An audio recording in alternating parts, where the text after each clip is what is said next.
大家好，我是小杨。丝瓜平时我们都是煲汤喝或者是清炒，今天给大家分享一道好吃的新做法，一起来看一下吧。首先把丝瓜去掉头和尾，再削去外皮。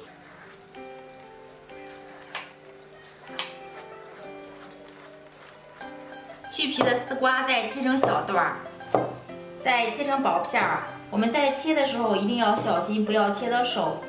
因为丝瓜去皮之后特别的滑，再切成细丝，再切成小碎丁，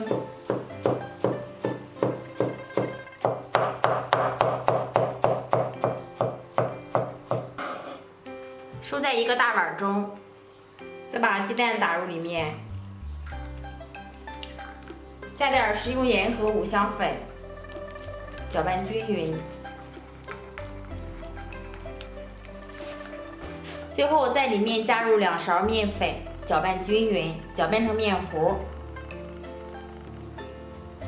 里面就不用加水了，丝瓜本身就容易出汤。口感喜欢吃软一些的，就少加一点面粉。电饼铛预热，在上面刷一层食用油，把搅拌好的面糊舀入锅中1勺。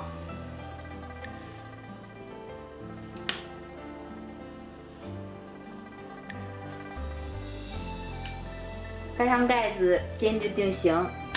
底面煎定型之后，再给它翻个面儿。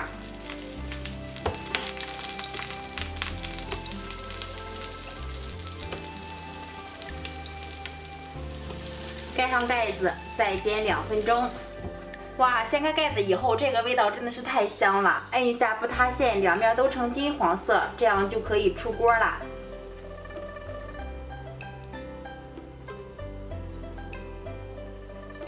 好啦，今天我们这道非常美味的丝瓜鸡蛋早餐饼就这样做好啦。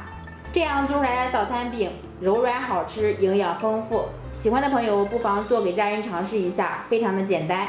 喜欢小杨的视频，帮忙点击下方关注，感谢朋友们的观看，我们下期再见。